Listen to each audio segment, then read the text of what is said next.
He kōna ipurangi tēnei nā te reo irirangi o Aotearoa.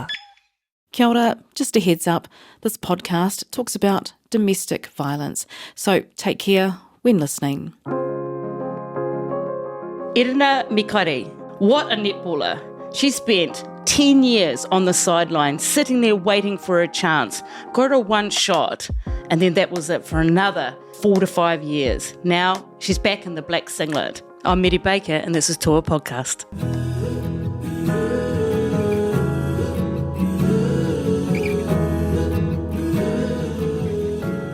He uriau no te aroatu haurangi ko tarawera rua wahia o wahanga ngā maunga kuruto kāke i te roto, ko te Pakira te marae, ko wahia o te tupuna whare. Te aroa te waka, ko Kiriti rau, ko Brenda o Kumatua, ko Billy anake tōku ki tā maiti. You can speak Māori, you can speak te reo, right? Tell me a little bit of your journey around what it was like at school and things like that. Yeah, so obviously grew up, went to kohanga. We did bilingual right the way through, went into NCA Māori, before I was in NCA level, so did them beforehand. I had a moment in high school where I was embarrassed to speak Māori by a teacher, and it fully made me not want to speak te reo. And from then on, have always struggled to kōrero to people or in front of things or out in the environment, so I kind of took a step back, and that's when lots of my learning in te reo stopped. And as you know, if you don't use it, you lose it. It was quite a sad and a hard time, and it was in high school, so it kind of stunted that growth in te reo, but I can fully understand. I'll go to the marae and I have, koe and kurawa speak to me. But I have done some learning with some great tutors recently, and ultimately that's the goal, to get back to there. I grew up in a Pākehā family, basically, and I can't speak Māori. When you're there and you know what's happening, do you still feel shame, though, when you're sitting there and you know what's going on and the te reo's going and it's beautiful and you're in? No, I hear the words and I speak it, and in my head I'm speaking te reo. So in my head I'm speaking back to you in te reo, but out here in the open I just want to speak English, or because it's more comfortable, because I don't want to mess up again like I did when I was at school. It's quite sad because I can see it and I can feel it, and it's makes me emotional, but yeah, it's okay. We're getting there. We're getting there, that's cool. So you're at school. No, I was real lanky and my brain went faster than my body. Or I don't know which way around before then. So I wasn't a pretty good netballer. I had some elite mates. I had really good netball team. Yep. Yeah. Our school team was incredible. And I still have really good friendships from that school team. They're my bestest friends. I wish those friends upon my daughter. I want her to have the same friends. And now that she's in netball, I'm I hope she's found those friends. So you go from school, you get contracted. I get brought up as a training partner in school, and just as I left, I trialled and did all the training partner stuff. Made under 21s, got pregnant. Got told actually that I would never make it, and that comment stuck, but I was 100% for that comment, I will make it. That's the only drive. I'm not going to let this pull me back. Got pregnant, had my baby, then got contracted. I don't really understand this because you see now a lot of athletes who do have children, here's an example. Lavinia Gould, for an example. Do you know who she is? She plays for Broncos. She's 42 years old. Yeah. She's had 2 kids. She's number 2 in New Zealand Sevens. Yes, I do know. Yes. Yeah, Vinny. Yes. Who determines that just because you have a baby, you can't go back into sport? That's so weird. There was lots of things around that time, I think, when I was growing up, or when I was going through that pregnancy process, because I also was starting to be a teacher. So I did my teacher's training, but I also had a couple of comments from the parents of the school, because I had asked parents that I not teach their children because I was pregnant out of wedlock and all this stuff. And, I just thought, what is the day and age? There's been so many little things that some of those things I've just not taken on board. Some have pushed me and some have hindered me, the deal with that. So breastfed the kid and popped her over the back and passed it to my mum and sat there on the bench, trained. I was really lucky to have support around me. Yeah. And I think that stemmed firstly from the coach instead of, I was telling Nolene the other day that when she first signed me or wanted me, she asked for a meeting with my parents, and she asked my parents if they could coach with me. It wasn't actually a contract with me. So essentially, it was with her. That's pretty cool. Yeah. How cool is that? You're doing all these things, but you could have gone the other way. And 100% I could have been. If I think about the child I was, I could have gone the other way. In the environment that we're around, right, and you can make choices about what you want to do. In my head right now, I can think of all the people that I hoped and wished that they had made it through, and but life takes them a different way. And I guess it's a choice that you make alongside the factor of having whānau and things around to help support you. How do you get yourself out of a rut or something where you're just not toe, I guess? I use heaps of things. And water's a massive one. And I think being Māori, you're brought back to being grounded, going home. Wherever home might be. For me, my daughter, it's the water, it's my marae, it's knowing where you're from. And I have people like my best friends who will bring my fat head back down to reality and tell me, yeah, you made it, but you ain't done the work. But you got to stay there. But then they're also there to be like, hey, we know you try your hardest. There's all sorts of things that bring me back, but I do love the water. And I'm from Whakarewarewa, so I love ahirere. I just love submerging myself in the water and being near the forest. And at the same time, I can get lost from that. If you keep yourself honest and you go back to yourself and go, is that who I am? Is that the values I hold? You kind of find your way back all the time. Like I can get lost in things and no, sometimes am I just bullshitting myself or am I, not actually being true to who I am or how I feel? Like if you think something and I kind of go, oh yeah, but inside something doesn't sit right with me and I don't come back to that. Who you surround yourself feeds you, right? And they nourish you. And if you don't hang around with the nourishment, you end up being polluted. Because you were hanging out with those elite people, you became elite. Or were you already elite? I do. I think because I surrounded myself with people with a like-minded goal, like-minded values. And I think when you find yourself in an environment, that's why we search for somewhere where we belong. And if I think about some of my whānau who possibly have headed towards gangs and stuff, they find a commonality of values and things like that. Whereas in netball, I found a common ground in those eliteness and the things that I wanted and the likelihoods there that I hold, whether it be the friendships, the competitiveness. They were incredible because of their natural skills and they were all Māori. When did you make the Silver Ferns? The first 2018, it was right before World Cup. So it took you 10 years to make the Silver Ferns? Yeah, you put it that way. I didn't play the first, 4 or 5 years? I was on the bench because I sat behind Casey Williams and Liana De Brain. So essentially, I would say, I people would go, oh, you play netball? I go, oh, I train netball. Because I never played for that many years. I played a couple of club games, but I trained all the time and I trained as hard as I could. But you could say, 10 years, yeah. But then I can also probably credit the longevity of my career to sitting on the bench. I used to spend the whole day when I was younger building up for a game that was at 7 p.m. At 7 a.m. Oh, I've got to have breakfast. I've got to do this. And, like whilst I was younger, and I just got to a point where I was like, oh, I don't need to do that. And that's where I credit this longevity of, they say, I've got people already asking me, when am I retiring? I should be finishing, letting the younger generation come through. I'm like, let them push me out. Why can't they push me out? Why can't I stay here and they be good enough to make me sit on the bench and then I might take my singlet? Yeah. Take my singlet. Exactly. That's Take sport. it from me. I will get to a point where I might go, you know what? I think I'm done. I like to give back also to my uniforms. Each year I think, how have I given back to it? How am I giving to these younger players? At the start of this year, I really wanted more of our Magic players into the Silver Ferns environment because every year we only had one player in there. And I was like, that's not good enough. We need more of our zone, more of our players. These girls are good. Yeah, got them all through. And then that's where I sit at. Why did you go to Australia? Why wouldn't I? I was here. I played all those years on the bench for Magic. I went down south, played a year, and I was going to sign for the next year. So I was going to go down there for the second year. And I got a phone call the night before I was going to sign my contract, and it was from a friend I played in Magic with, and she was in Australia, and she was like, hey, my coach has seen you and they want you to come over here. We spoke about it, and I talked about moving my family, and at the time my daughter's father was working in Perth, and it kind of worked out, and I was like, why not be the first New Zealander to go over there? They only had one import player. Those couldn't be outside of the... Oh, wow. Yeah, so all of the Aussie players had to be Australian. Yeah. One import player. And I was like, then why not? This would mean I'd have to believe in myself. This would, because it's a big move and I would be the only import player. Went over there, did 2 years in Perth, and then Nolene rang from Sunshine Coast Lightning. So it took me and my baby and we went. Was that your relationship? Yeah. Breakdown? Was it? Yeah, horrible time. Was it? Yeah. So I just had to get out. And I really, really love the environment that West Coast Fever at Perth had, because they really put the love and support around me that I needed, because I wasn't in New Zealand, I wasn't at home. Yeah, so I needed to get out, and I said to them, I would have loved to have stayed another year with them, see what had happened, because I had the coach there. She's now the Diamonds coach. She was amazing, she was good, and she really put that support around me. I thought I'd only find that in New Zealand and finding whānau, but they have that element there. Was it really that bad?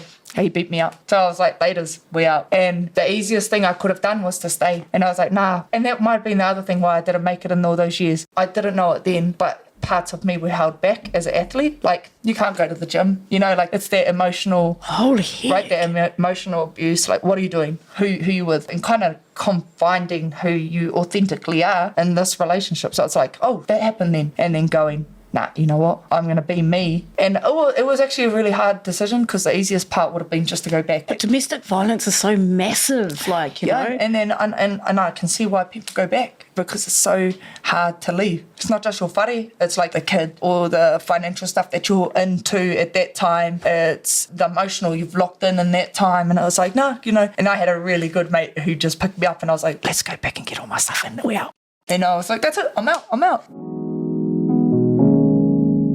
Then we did Sunny Coast and we won 2 years. That was a ride. I honestly felt like I was living my 20 years then, you know, like obviously I locked into this when I was so young that I came out when I was at that age. I was like, oh, I just started living at that time. And so then you made the Silver Ferns, which is pretty cool, right? Yeah. But then you get dropped. I made it. I was able to take who I was into that environment. And it was cool because I got to make it with Casey when she came back. Then they had the World Cup selections. And rightfully so. They took the amazing players that I essentially sat behind when I was younger. Yeah. And, you know, and I'm still sitting behind yeah. I played a couple of series with them recently and like they're amazing players. Got dropped, but probably had all those things going around me too, but wasn't too phased. You know, like although that's the best we sit amongst in ANZ, you're already sitting amongst all the best netballers in New Zealand, so you're trying to be the pick of the crop out of there. And I knew who I was. I was all good. I knew what I brought to a team. And if that's not what you're looking for, that's all good. Like, I try and tell kids, when I was in school, I was in the E and the D team because I didn't know what to do, you know. And I was trying to tell kids, you are not everyone's cup of tea. And everyone says that. I'm like, I'm somebody's hot chocolate, though. Yeah. And that's okay. And you might go to a team where you're not that coach's cup of tea. Enjoying being back at Magic with my current coach now. We get on really well. She had me when I was younger. Mary Jane Araroa. She's just a strong woman. And I'm just like, yeah, I just want to be strong in myself. I even went to these trials that I recently went to and I was like, I'm just going to be me. Like, yeah. You either want me, like I knew showing up there, if I wasn't selected, I was going to be okay because I was coming home to my whānau. We just bought a new house. I was coming home to my home. Congratulations. Yes. And homeowner. you know, and you know, even my dog was coming out. Like I was like, oh, all good, and I still will play Magic next year, so I'm okay with whatever outcome it is. Then she'll think you made it. I was like, huh? Sorry, what? And then I thought, did I talk myself up till I wasn't making it? That's me. That's who I am. And you know what?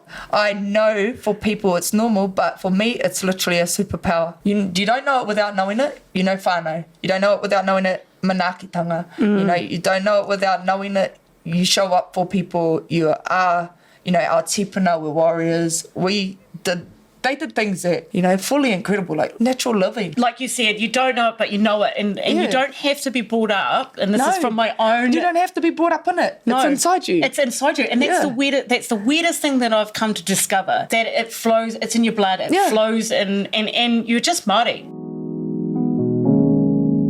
I did Dancing for Hospice the other night. I had to do the judging. One of the lovely judges, he said to me, I just been told you're going to trials. And I was like, yeah. And she goes, I love seeing people succeed. And I was like, that's what I love. I love it for myself, but I really love it when other people succeed. So I know for one thing for me, sport was my identity. Yeah. It isn't now. Yeah. I kind of pulled myself not away from it, but I just know it's part of me. Yeah. Sport's always going to be part of me. Everything about the dynamics of it, the strategy of it, all those sorts of things. But it isn't fully me. Like, you know, I've got other parts of me that I like doing as well. So who are you other than sport? I am a mum. That's essentially what every athlete thinks, is like, who am I outside of sport? Like, I think when I got my 21st ski and it's got a netball on, and I was like, man, I hope my headstone doesn't have a netball. I'm a mum, I'm a daughter, I'm a sister, I'm a partner. I love doing art. I'm a Māori. I love teaching. I love coaching. But inside netball, I'm also still me. Sport is a huge part. And this is what I found that I had to find me. I like going to things, but I like leaving. Yeah, I guess in some aspects, I know who I am aside of netball, but in some ways, when I finish, I will still have to find the other part of who I am without netball. If you find you're stuck in a moment too long, because I've always had people in sports psychs and all sorts say that, you know, feel it. and you felt it and try and leave it, how do we move on from there? And then I feel it again and we move on again. Because I've been through some times. I broke my ankle and I, at the same time, there was 3 things all happened at once. Dropped from the Ferns, did my ankle and finished that relationship I was in that time, and it was all just happening. And I did not eat, and I had to go to those pillars that I know help support me. They just told me how it was, but at the same time, let me feel it. I know the water makes me happy, so I'm going to come back to that. I'm finding I know this person makes me laugh, and I know that they'll let me I'll tell you my story, I'll tell you, and you'll feel sad for me, but you'll also say, oh goodness, what else are we going to do? And I know the friends who are going to be like, oh, let's go have it anew. And I know the ones that are going to be like, hey, that's too much, come back, we need to go back here. So it's like knowing where I am in those times and finding those things and being aware, I think, of what situations are doing to you, what people bring for you. There's one thing that I learnt from someone else, from a CIA agent. What have I done to allow that person to think they can do this to me? What am I showing that goes, yeah, I can do that to you? Do you know what's really underestimated? That helps? Sleep, food, water. If I have those 3 things on lock, I'm okay. I'm a better person. But I know when I have those things, I've put myself in a better position to sort out other things. So tell us about the migraines. I got migraines for the first time ever after I had COVID and never had them before. Man, I got mine when I was a training partner, first ever one. Got it in the netball court and I said to one of the girls, I can't see on this side. She can pass on that side. And I just felt weird. And then the game finished. I pushed my way through the game. Nolan was like, are you all right? And I was like, I don't feel well. We were going home and I just pulled over every now and then, vomiting. And I was like, I don't know what's going on. She was like, don't know. I had to go to the hospital and all these things. And then they were like, oh, you've got a migraine. And I was like, a headache. And they're like, no, they're called severe migraines. So it shuts down the vision. And so you start seeing what they call auras. So you'll be sitting here and I'll see this ball, and it's just shutting down my vision. And then one side starts to go and then the other. And then you start feeling that vomit. And oh, wow. And I didn't even know how to explain the rest from there. You just start shutting down. I've been in moments where I've been interviewing UFC fighters with Tautoa and stuff, and it's happening, and I'm like, so just trying to get through it. I've been in the middle of games and one's come through. But also for females, hormonal situations come into play. I need to be overhydrated in certain situations to kind of nullify at the moment. Another thing that helps, Botox. It goes in what the do you meridian mean, line. Botox helps. So I've been telling the kids, I get Botox. They think, because you're older. So you don't want the wrinkles, they go. Yeah, exactly. But it will hold off a migraine for at least 3 to 4 months for me.